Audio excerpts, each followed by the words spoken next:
Bocah kecil ini benar-benar hebat. Setelah bereinkarnasi, dia baru saja ingin memeriksa apakah dirinya laki-laki atau perempuan. Tapi pelayan wanita di sampingnya salah mengira tuan mudanya mengompol. Jadi, sebelum dia sempat bereaksi, celananya sudah diturunkan oleh pelayan. Melihat itu, Kain terkejut. Untuk mengurangi rasa malunya, dia mengalihkan perhatiannya dengan makan. Tapi tak disangka, setelah selesai makan, pelayan itu menggendongnya. Dan ini membuat Kain tanpa sengaja ereksi. Meskipun Kain ingin melawan, tubuhnya yang baru berusia 2,5 tahun membuatnya tak berdaya. Namun berkat perawatan pelayan itu, dia jadi mengetahui banyak hal tentang dunia ini. Ternyata Kain lahir di keluarga bangsawan, dan ayahnya memiliki 2 istri. Istri pertama memiliki 2 putra. Istri kedua melahirkan Kain dan kakak perempuannya. Namun, dibandingkan dengan semua itu, Kain lebih tertarik pada dunia pedang dan sihir ini. Agar bisa segera menggunakan sihir, Kain hanya butuh 2,5 hari untuk belajar membaca. Bahkan orang tuanya menganggap putra mereka jenius. Namun, untuk mempelajari sihir, mereka berdua merasa masih terlalu dini. Setidaknya perlu 2,5 tahun lagi, yaitu sampai Kain berusia 5 tahun dan menerima pembaptisan di gereja. Kain menyetujuinya. Tapi dalam hatinya dia tidak sabar. Setelah kembali ke kamarnya, dia hanya mencoba iseng. Tapi tak disangka dia berhasil. Untungnya pelayan itu polos dan tidak menyadari apapun. Dengan semangat, Kain bersiap untuk mencobanya lagi. Tapi kali ini dia hampir membakar rumah. Meskipun pelayan itu mudah dibohongi seperti sebelumnya, Kain tidak tahu kapan kakak perempuannya menyelinap masuk ke kamar. Aku tahu. Loh, Kain, kamu, aku kenapa? Diam-diam belajar tentang dunia luar, kan? Mau aku ajari? Untungnya tidak ketahuan. Oke, ternyata kakakku juga polos. Setelah 2,5 minggu belajar, Kain segera memahami sejarah negara ini. Terutama ketika mengetahui keberadaan ras lain. Kain sangat gembira. 2,5 tahun berlalu dengan cepat. Tak lama kemudian, Kain mencapai usia untuk menerima pembaptisan. Dan ini adalah pertama kalinya dia bepergian jauh dan melihat dunia luar. Agar adiknya mengerti bagaimana rasanya dianugerahi sihir, kakaknya sengaja membuka panel atributnya sebagai referensi. Namun, ada satu atribut yang membuat Kain penasaran. Karena di sana tertulis, paling suka Kain. Tapi setelah melihat reaksi kakaknya, Kain hanya bisa pura-pura bodoh. Tak lama kemudian mereka tiba di gereja. 7 patung dewa di depan mereka adalah 7 dewa yang sebenarnya ada. Dengan berdoa kepada mereka, seseorang akan secara acak menerima perlindungan dewa. Tapi tepat saat Uskup Agung selesai membaca, ke-7 patung dewa itu memancarkan cahaya yang menyilaukan. Ketika tersadar, Kain telah tiba di dunia tempat 7 dewa berada. Dan dewa kehidupan yang mengendalikan reinkarnasi memberitahu Kain bahwa kematiannya di kehidupan sebelumnya sedikit berbeda dari yang tertulis di naskah. Meskipun Kain meninggal karena menyelamatkan seorang gadis dan tertabrak kereta, bahkan jika dia tidak membantu, pelaku akan terjatuh sendiri dan diamankan oleh warga sekitar. Artinya, Kain tidak hanya mati sia-sia, tetapi juga secara tidak langsung memperberat hukuman pelaku. Dari 2,5 tahun penjara menjadi penjara seumur hidup. Melihat itu, Kain menangis semakin keras. Dewi kehidupan segera datang untuk menghiburnya. Karena bagaimanapun juga, dia telah melakukan perbuatan baik. Oleh karena itu, Dewa Bumi meminta mereka untuk mereinkarnasi Kain ke dunia ini. Meskipun sedikit disayangkan, Kain tetap berterima kasih kepada para dewa karena telah mempertahankan ingatan kehidupan sebelumnya. 7 dewa utama mengagumi semangat Kain. Jadi, setiap dewa memberikan berkah yang berbeda kepada Kain. Di antaranya ada beberapa berkah khusus yang perlu dicoba untuk diketahui. Melihat waktu yang semakin sedikit, para dewa mengirim Kain kembali. Melihat patung dewa memancarkan cahaya yang begitu menyilaukan, sang ayah ingin segera melihat panel status anaknya. Tetapi mengingat senyum licik para dewa di akhir, Kain merasakan firasat buruk. Maka, dengan alasan ingin ke toilet, dia berlari ke suatu sudut. Namun, ketika dia membuka panel statusnya, dia terkejut. Ke-7 atributnya berada di level 10. Padahal, orang normal, seberapa tinggi pun levelnya, batasnya hanya sampai 5. Jika keluarganya melihat ini, mereka mungkin akan ketakutan setengah mati. Untungnya, dia menemukan bahwa Dewa Pencipta telah memberinya kemampuan untuk menyembunyikan statusnya. Setelah beberapa pengaturan, dia akhirnya merasa lega. Namun, Kain tidak menyangka bahwa dia masih melewatkan beberapa nilai. Setelah melihat 7 berkah dan kekuatan sihirnya yang mencapai lebih dari 300.000, sang ayah langsung tercengang. Bahkan penyihir istana hanya memiliki sekitar 10.000 kekuatan sihir. Apalagi Kain baru berusia 5 tahun. Meskipun masa depannya tak terukur, Jika informasi ini bocor, negara pasti akan menganggap Kain sebagai ancaman. Setelah sang ayah memerintahkan semua orang untuk merahasiakan hal ini, Kain berhasil kembali ke kamarnya. Saat itu, buku sihir pemanggilan di tempat tidurnya menarik perhatiannya. Setelah mengalami begitu banyak hal, dia hanya ingin disembuhkan oleh hewan berbulu. Maka, dia tidak sabar untuk pergi keluar dan melakukan pemanggilan. Namun, yang muncul justru monster Minotaur tanpa bulu. Kebetulan, kakaknya dan seorang gadis kucing juga baru saja lewat. Tanpa berkata apa-apa, Kain berdiri di depan mereka berdua, agar tragedi kehidupan sebelumnya tidak terulang. Dia yang sekarang telah mempelajari sihir harus berjuang. Tetapi karena kurangnya pengalaman bertarung, serangan pertama Kain tidak berhasil. Namun untungnya, dia memiliki kekuatan sihir yang luar biasa. Detik berikutnya, lingkaran sihir yang sangat besar langsung membunuh Minotaur. Dan Kain pingsan karena kehabisan tenaga. Beruntung, sebelum pingsan, dia akhirnya melihat makhluk berbulu yang telah lama dinantikannya. Keesokan harinya, di upacara ulang tahun Kain, sang ayah menanyakan apa mimpinya. Kain mengatakan bahwa untuk melindungi senyuman semua orang, dia ingin menjadi seorang petualang. Dia ingin pergi ke berbagai tempat dan bertemu berbagai macam orang. Maka, untuk membantunya berkembang lebih jauh, sang ayah secara khusus mempekerjakan 2 petualang untuk menjadi guru privat Kain. Di antaranya, Gini bertanggung jawab untuk mengajar ilmu pedang, dan Tami bertanggung jawab untuk mengajar sihir. Kontraknya berdurasi 2,5 tahun. Kemudian mereka pergi ke lapangan latihan untuk memulai pelatihan. Pertama, ilmu pedang. Gini awalnya berpikir untuk membiarkan Kain mengayunkan pedang beberapa kali untuk melihat bakatnya. Namun, tindakan Kain membuatnya terkejut. Tami di sampingnya juga berpikir bahwa Kain jauh lebih kuat darinya. Tentu saja Gini tidak terima. Maka, dia memutuskan untuk langsung berlatih tanding dengan Kain. Namun, saat mereka bertarung, Gini langsung tercengang. Karena ini jelas bukan kekuatan yang seharusnya dimiliki oleh anak berusia 5,5 tahun. Saat itu, Tami di sampingnya menduga, mungkin Kain telah mendapatkan berkah dari Dewa Perang. Setelah mendengar jawaban yakin Kain, Gini langsung merasa kewalahan. Jadi, ia berganti shift dan meminta Tami untuk mengajar Kain sihir. Tami tentu saja tidak menolak. Tapi saat ia bersiap untuk mengajar dari dasar, Kain mengatakan bahwa ia sudah mempelajarinya dari buku. Setelah itu, ia langsung mempraktikkannya. Tidak hanya menguasai semua atribut, tapi juga sihir tanpa mantra yang sangat hebat. Melihat itu, Tami pun tercengang. Anak berusia 5 tahun yang bisa menggunakan sihir tanpa mantra saja sudah sangat luar biasa. Apalagi Kain menguasai semua atribut. Ini benar-benar luar biasa, sangat hebat. Mereka berdua merasa tidak ada lagi yang bisa diajarkan padanya. Melihat gurunya sampai berkeringat, Kain segera memberikan handuk. Tapi ini membuat mereka berdua semakin terkejut. Tak disangka, Kain juga memiliki kotak barang. Orang yang memiliki kemampuan ini sangat langka di seluruh dunia. Tapi para guru sudah lelah menyebutnya jenius. Selanjutnya, untuk mencegah Kain membuat kekacauan, para guru memutuskan untuk berganti tempat. Jadi, mereka meminta izin kepada penguasa agar Kain bisa berlatih di luar. Setelah mendapat izin, mereka pergi ke padang rumput yang luas. Tami meminta Kain untuk mencoba sihir tingkat menengah. Tapi tak disangka, Kain hanya dengan mudah menciptakan 2 dinding api. Dan batu besar seberat 2,5 ton di depannya langsung meledak. Dan tanahnya membentuk kawah meteor yang besar. Tami pun tak bisa berkata-kata. Jelas ini jauh melampaui sihir tingkat menengah. Tapi lebih dari itu, Gini lebih memperhatikan Kain setelah melepaskan jurus itu. Ia sama sekali tidak terlihat lelah. Ini juga berarti Kain memiliki kekuatan sihir yang sangat besar. Saat mereka sedang berbicara, tiba-tiba terdengar suara dari kejauhan. Kemudian, seekor kelinci pembunuh menyerang mereka. Meskipun Gini sudah bersiap untuk menyerang, sayangnya monster itu menghindar dan menerkam ke arah Kain. Tapi Kain tidak panik sama sekali. Hanya dengan 1 jurus, kelinci itu langsung mati. Melihat Kain memasukkannya ke dalam kotak barang, Gini sangat iri dan mengatakan bahwa jika ia punya uang, ia juga ingin membeli tas sihir. Meskipun tidak sehebat kemampuan Kain, tas itu juga memiliki efek penyimpanan. Satu-satunya kekurangannya adalah harganya agak mahal. Masih ada waktu sebelum malam tiba. Mereka memutuskan untuk membiarkan Kain mengumpulkan lebih banyak pengalaman tempur. Tami kemudian menggunakan sihir pendeteksi untuk mengetahui lokasi beberapa monster di dekatnya. Ini membuat Kain sangat bersemangat.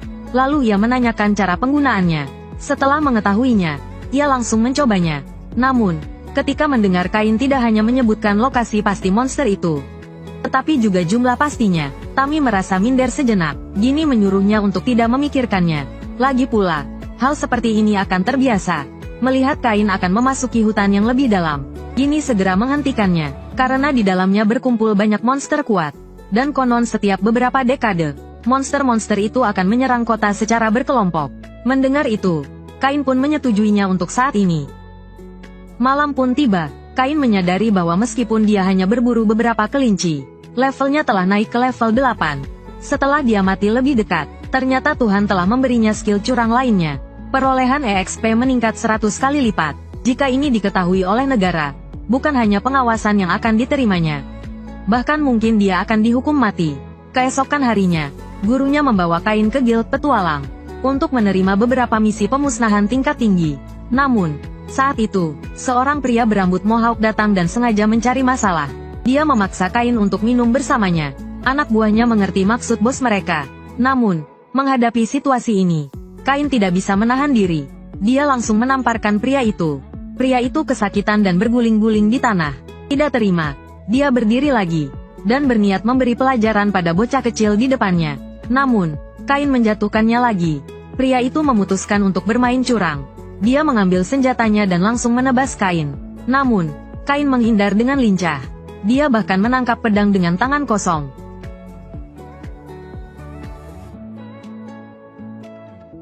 Baiklah, bagaimana dengan kalian? Coba saja kalau berani. Jika kalian tidak peduli dengannya, kalian juga perlu dipukul pantatnya. Hebat, masalah terselesaikan. Hubungan ketiganya menjadi lebih dekat. 2,5 tahun berlalu dengan cepat.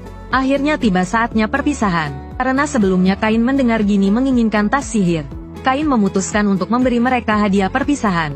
Dia pergi ke hutan untuk mencari bahan. Namun, Kain tidak menyangka, serangan biasanya akan terlihat sangat mengerikan bagi para prajurit. Mereka mengira monster sedang menyerang. Seorang prajurit membunyikan lonceng untuk memberitahu semua orang. Pemimpin wilayah, ayah Kain, memimpin para prajurit untuk membasmi monster sebelum malam tiba. Jelas Kain belum menyadari betapa seriusnya masalah ini. Setelah mengumpulkan bahan, dia berteleportasi pulang. Namun, ketika pemimpin wilayah sampai di tempat tujuan, dia terkejut melihat lubang besar di depannya. Namun, ketika dia melihat handuk di dasar lubang, dia langsung tahu siapa pelakunya. Tiba saatnya perpisahan. Kain memberikan 2 tas sihir kepada Gini dan Time. Dia menjelaskan bahwa tas merah terbuat dari Ogre House Darah, dan yang hijau terbuat dari Earth Dragon. Keduanya terkejut. Kedua monster itu hanya bisa dikalahkan oleh tim petualang kelas A, sedangkan level mereka baru mencapai kelas D. Bahkan si Mohawk yang sebelumnya mencari masalah hanya kelas C. Namun, yang lebih mengejutkan mereka adalah kapasitas tas sihir tersebut. Kain mengatakan bahwa tas itu bisa memuat sebuah kota. Gini tidak bisa berkata-kata. Tas sihir yang ingin dia beli paling banyak hanya bisa memuat sebuah kereta kuda. Ini berarti tas ini setara dengan harta nasional. Jika dibawa kemana-mana, pasti akan menarik perhatian banyak orang. Namun, Kain mengatakan mereka tidak perlu khawatir. Dia telah mengaturnya sehingga selain mereka bertiga, siapapun yang memegang tas itu harus menanggung berat isinya. Mereka berdua semakin terkejut. Ini sudah melampaui harta nasional. Tapi Kain meminta mereka berdua untuk menerimanya. Lagi pula, selama 2,5 tahun ini, gurunya telah banyak mengajarinya. Namun, sebelum Kain selesai berbicara, Gini dan Tema mencium Kain. Wajah Kain memerah seperti tekoteh. Setelah mengucapkan terima kasih kepada guru mereka, keduanya berjalan perlahan menuju kejauhan, di bawah sinar matahari terbenam. Namun, ketika Kain sampai di rumah, ayah, ada apa ini? Jelaskan. Waktu berlalu hingga keesokan harinya. Karena Kain adalah putra seorang bangsawan, menghadiri pesta debut di ibu kota menjadi acara yang tak terhindarkan. Namun, seperti yang diduga, hal yang tak terduga terjadi. Melalui sihir, Kain mendeteksi pertempuran 2,5 mil di depan. Beberapa manusia dikepung oleh puluhan monster. Meskipun ayahnya segera memerintahkan beberapa tentara untuk memberikan bantuan, Kain merasa mereka tidak akan sampai tepat waktu. Jadi, di bawah tatapan terkejut orang tuanya, Kain menggunakan sihir kecepatan pada dirinya sendiri, dan berlari seperti angin ke depan. Hal ini membuat para prajurit di belakangnya tercengang. Sementara itu, di sisi lain, sekelompok ksatria mati-matian melindungi kereta kuda. Tepat pada saat kritis, Kain akhirnya tiba tepat waktu. Hanya dalam sekejap mata, Kain mengalahkan sebagian besar monster. Bahkan pemimpin monster yang tampak kuat, hancur menjadi abu di bawah pedang api Kain. Saat Kain hendak menanyakan situasi, Para prajurit yang datang membantu juga tiba. Namun, kehadiran Kain membuat mereka tercengang. Kain tidak menjelaskan apapun, karena prioritasnya adalah menyembuhkan prajurit yang terluka dengan sihir. Tak lama kemudian, ayah Kain juga tiba. Namun, ketika melihat gadis di dalam kereta, ayahnya langsung terkejut, karena yang satu adalah putri raja, dan yang lainnya adalah putri seorang adipati. Meskipun mereka berdua tidak terluka fisik, mereka masih trauma secara mental. Jadi, setelah mendapat persetujuan mereka, Kain menggunakan sihir penenang pada mereka. Fenomena ajaib segera terjadi. Kedua gadis itu merasa rileks seketika. Mereka bahkan bisa bernyanyi dan menari. Karena itu, kedua gadis itu terpesona oleh Kain. Setelah mengetahui bahwa tujuan mereka sama, mereka bersikeras untuk naik kereta kuda yang sama dengannya. Awalnya Kain ingin menolak, tetapi status mulia mereka membuatnya tidak bisa berbuat apa-apa. Ayahnya yang berada di sampingnya tampak bingung. Namun, ini baru permulaan. Ruang di dalam kereta kuda cukup luas. Tetapi Kain diapit oleh kedua gadis itu. Untungnya, tempat peristirahatan segera tiba. Sayangnya, kedua gadis itu bersikeras mengajak Kain menginap bersama. Hal ini membuat ayah Kain merasa kesulitan. Melihat ayah dan anak itu tidak bisa saling meyakinkan, Kain akhirnya setuju. Jaga dirimu baik-baik, ya. Lagi pula, kau baru 10 tahun. Baik, Tuan Kain. Namun, Kain tidak pernah menyangka, kedua gadis itu ingin lebih dekat dengannya. Mereka memutuskan untuk menggabungkan 3 tempat tidur. Di satu sisi ada sang putri kerajaan, dan di sisi lain ada putri bangsawan. Kain merasa dia pasti tidak akan bisa tidur malam ini. Dan ternyata dugaannya benar. Setelah 2,5 hari siksaan ini, rombongan Kain akhirnya tiba di ibu kota kerajaan. Saat dia hendak menyelinap pergi, seorang ksatria menghentikannya. Ksatria itu mengatakan mereka harus menghadap Yang Mulia. Kain kebingungan. Ternyata, kisah heroiknya menyelamatkan sang putri telah sampai ke telinga raja. Terlebih lagi, di antara 50 monster yang dibasmi Kain, terdapat seorang jenderal orc tingkat tinggi. Raja pun menganugerahi Kain gelar baron, sejumlah koin emas, dan sebuah rumah besar. Kerumunan di bawah langsung berbisik-bisik. Seorang bangsawan keluar dari kerumunan dan memprotes. Gelar kebangsawanan di usia 10 tahun belum pernah terjadi sebelumnya di kerajaan ini. Namun, keputusan raja sudah bulat.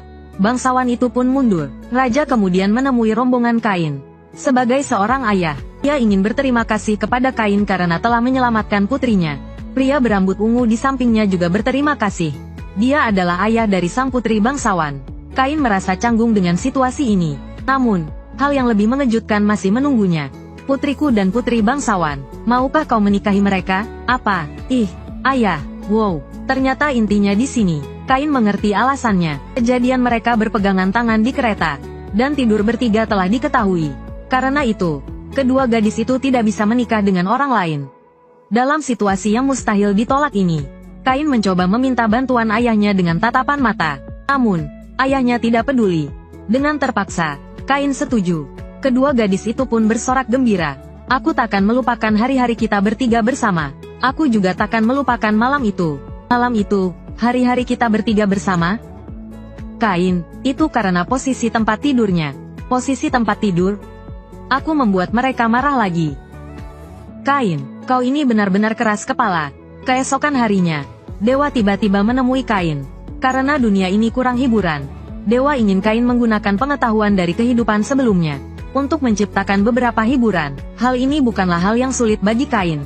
Sekembalinya ke rumah, dia langsung pergi ke asosiasi pedagang dan menceritakan idenya kepada pemiliknya. Setelah memahami aturan dan cara bermain Otelo, pemiliknya langsung menerima tawaran itu. Kain memintanya untuk membuat sampel terlebih dahulu. Setelah itu, dia mengeluarkan koin emas dari sakunya. Pemiliknya terkejut, tapi Kain mengatakan dia tidak kekurangan uang.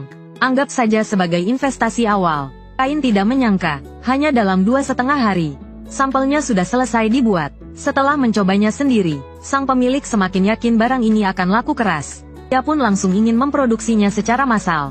Kain juga punya niat yang sama. Namun, ia menyarankan untuk membuat 2 versi bangsawan dan versi rakyat biasa, agar dapat memenuhi kebutuhan semua kalangan. Dengan begitu, semua orang bisa menikmati keseruan bermain catur. Sang pemilik terkesan dan memuji Kain. Namun, ia khawatir biaya produksi massal akan sangat tinggi. Kain langsung menepuk 5 koin emas di atas meja. Masalah uang pun teratasi dengan sempurna. Langkah selanjutnya adalah mematenkan produk tersebut. Caranya dengan mempersembahkannya kepada Dewa Perdagangan. Selama 3 tahun, tidak ada yang bisa meniru teknologi ini. Seberkas cahaya keemasan muncul, dan produk itu menghilang di depan mereka berdua. Kain menyadari sesuatu, mungkin para dewa sudah memainkannya sekarang. Dan tebakannya benar, Kain meminta sang pemilik untuk menyiapkan versi mewah. Karena ia ingin memberikannya kepada keluarga kerajaan sebagai hadiah perkenalan di acara debutnya. Sang pemilik hampir pingsan karena terkejut. Namun, setelah Kain menyemangatinya, sang pemilik merasa terhormat. 2,5 hari kemudian, di acara debutnya, Kain berjalan tanpa tujuan di aula. Tiba-tiba, seorang bangsawan menarik perhatiannya. Dialah bangsawan yang menentangnya saat ia menerima gelar kebangsawanan. 3 anak kecil di sebelahnya pastilah putranya dan 2 anak buahnya. Namun, Kain tidak peduli. Ia melihat istri mudanya yang mungil dan imut. Pakaiannya yang sangat menarik, membuat Kain tanpa sadar memujinya. Gaun itu sangat cocok denganmu. Sangat cantik. Kau terlihat seperti seorang putri. Benarkah? Sungguh cocok. Sangat cocok, Tuan Kain. Silke, Tuan Kain. Baron Kain baru berusia 10 tahun. Tapi teknik merayunya sudah sangat lihai. Astaga, dia sering menonton Master Jiangnan di TikTok. Beberapa kalimat klasiknya tertanam di kepalanya tanpa sadar. Hebat. Selanjutnya, sesuai protokol, setiap orang harus menghadap raja. Namun, ketika giliran Kain, ia kembali menggunakan rayuannya di depan raja. Yang mulia putri, Anda sangat cantik hari ini. Seperti seorang dewi yang turun ke bumi. Saya sampai terpesona dan hampir lupa bernapas. Keniut, bagaimana kau bisa mendidik playboy seperti ini? Lihat apa yang terjadi pada putriku. Dewi, Tuan Kain bilang aku seorang dewi. Dewi, Kain. Senyum raja itu menakutkan. Hebat, untungnya Kain cepat berpikir. Ia segera mengeluarkan mainan yang ia buat. Ia pun berhasil mengalihkan perhatian. Meskipun raja tertarik, sekarang bukan waktunya untuk bermain. Ia akan mendengarkan penjelasan Kain nanti. Ngobrol santai ala pria. Setelah pertemuan, ayah Kain terkejut. Bukan hanya punya 2 istri di usia 10 tahun, tapi juga berbisnis barang hiburan. Ayahnya berharap Kain bisa seperti anak normal lainnya, menghabiskan waktu dengan teman sebayanya. Setelah mengatakan itu, ia dan ibunya pergi. Kain merasa ada benarnya. Melakukan semua itu di usia 10 tahun memang agak berlebihan. Saat itu, istri mudanya datang. Karena putri raja sedang sibuk, ia memiliki kesempatan untuk mengobrol lebih dekat dengan Kain. Namun, saat mereka sedang berduaan, 3 anak kecil datang menghampiri. Anak gendut di tengah, menganggap statusnya bisa membuat sang putri tertarik padanya. Tapi ternyata ia salah. Setelah mendapat respon dingin, si gendut menyalahkan Kain, dan mengajaknya bertarung. Namun, istri mudanya malah mendekat ke Kain. Si gendut pun marah. Begitu pula 2 temannya. Mereka ingin memberi Kain pelajaran dengan sihir. Wahai kekuatanku, kembangkan dan kuatkan. Bagus. Bagus. Kekuatan sihirku semakin bertambah. Munculkanlah. Dari kegelapan, carilah cahaya yang lebih terang. Bakarlah cahaya fajar. Sihir besar. Bola api. Bisa nggak sih? Kurang ajar. Keren. Lalu, anak kecil lainnya juga tak tahan. Ia pun melancarkan serangan kedua. Tapi hasilnya sudah jelas. Saat lawan ingin melancarkan serangan ketiga, istri muda Kain akhirnya buka suara. Ia memberitahu mereka bahwa Kain adalah seorang baron, dan telah membunuh lebih dari 30 monster sendirian. Mendengar itu, ketiga anak kecil langsung ciut. Lalu mereka pergi dengan malu.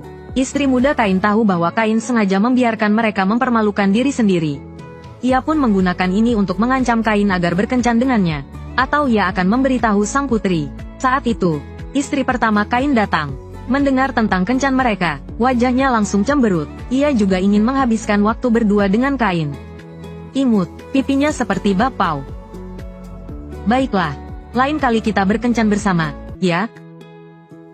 Kita mau kemana? Tentu saja berkencan dengan Tuan Kain. Keesokan harinya, Kain pergi ke rumah besar pemberian raja.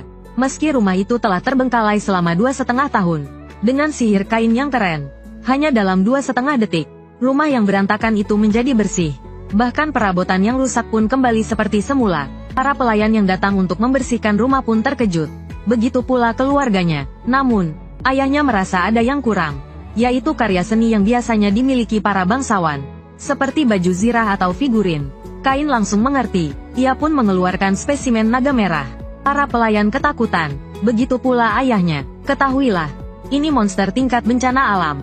Bahkan sekelompok petualang peringkat A pun belum tentu bisa mengalahkannya. Namun, tanpa mereka sadari, Kain telah membasminya 2,5 tahun yang lalu. Saat ayahnya baru saja tenang, tiba-tiba terdengar jeritan ibunya dari luar toilet. "Kain, ada apa dengan toilet ini? Airnya menyemprot terus." "Ada apa ini? Aku yang membuat airnya menyemprot dengan sihir. Hebat, pasang satu juga di rumah kita. Astaga, ke toilet saja bisa heboh begini. Kalau begitu, kau coba juga sana." HMPH gelombang. Yohohohoho. Ahahaha, apa yang terjadi? Mau bagaimana lagi? Sarah sudah bilang begitu. Ya, pasang saja. Dia juga merasa nyaman disemprot. Ya, begitulah. Wow, lalu, ayahnya memberitahu Kain. Menurut tradisi, ketika seorang bangsawan memiliki rumah besar, mereka harus mengadakan pesta, untuk mengundang para bangsawan lainnya berkunjung. Mendengar itu, Kain pusing. Untungnya, kepala pelayan telah menyiapkan daftar tamu. Selanjutnya, mereka menyiapkan hadiah dan makanan.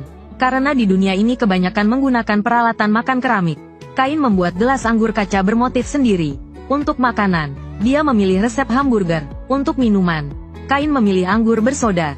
Untuk rasanya, lihat saja ekspresi para pelayan. 2,5 hari kemudian, pesta dimulai sesuai rencana. Tak lama kemudian, terlihat Earl dan istri muda Kain. Meskipun sudah diingatkan oleh kepala pelayan sebelum masuk, saat melihat spesimen naga merah, keduanya tetap terkejut. "Aku akan tinggal di sini mulai sekarang." "Masih terlalu dini, Nona." "Baik." Melihat para bangsawan sudah hampir berkumpul, Kain bersiap untuk memberikan sambutan, dan mengangkat gelasnya untuk memberi hormat kepada semua yang hadir.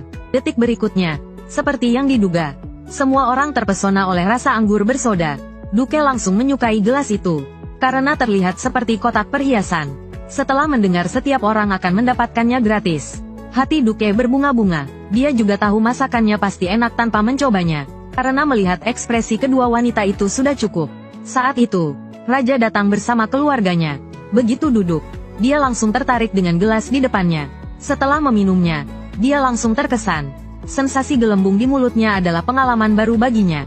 Lalu, dia mencicipi hamburger spesial buatan Kain. Setelah makan, dia merasa indera perasanya menari-nari. Dari skala 10, dia memberi nilai 8,4. Karena Kain sedikit berlebihan, bahkan sudut bibir istri pertamanya menunjukkan rasa cinta. Saat itu, permaisuri datang dengan malu-malu, karena dia menemukan air menyemprot di toilet. Sebelum Kain menjelaskan, permaisuri meminta agar istana juga dipasangi satu. "Ada apa dengan toiletnya? Kau coba saja.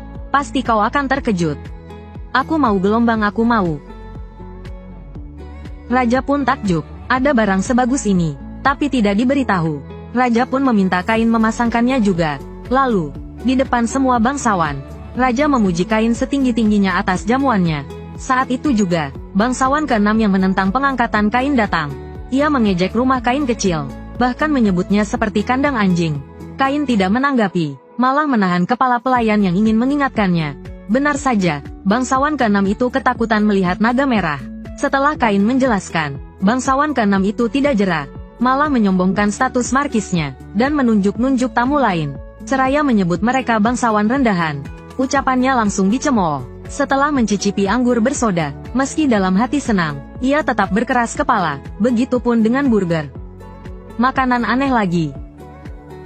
Enak, tidak gelombang tidak enak. Enak, tidak gelombang tidak enak. Kain langsung marah. Tapi kepala pelayan mengingatkannya bahwa dia seorang markis. Akan sulit jika menimbulkan masalah. Kain berpikir sejenak, lalu punya ide. Ia memberikan 2 bingkisan. Markis itu senang, tapi meminta 100 bingkisan, dan resep masakan. Kain menolak, sambil mencari raja dengan sihir. Lalu ia berkata akan memberikan yang terbesar di negeri ini. "Berikan padaku 2 meter, 1 meter lagi, silakan, yang terbesar di negeri ini." "Yang mulia, kenapa ada di rumah bangsawan rendahan ini?"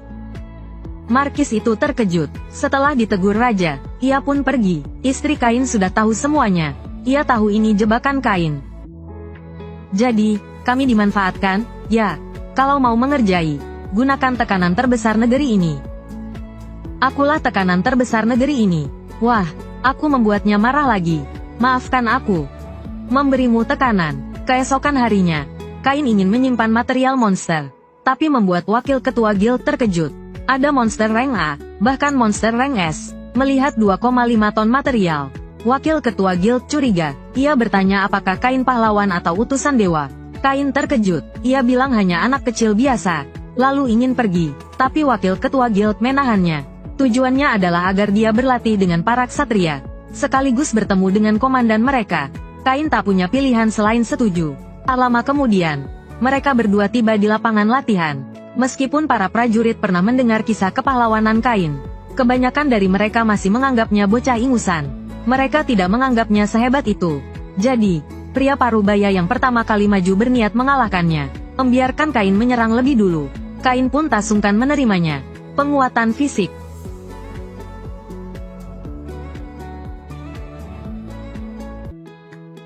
Aku menyerah. Hebat. Kain menyadari ia telah bertindak berlebihan. Detik berikutnya, ia berniat kabur.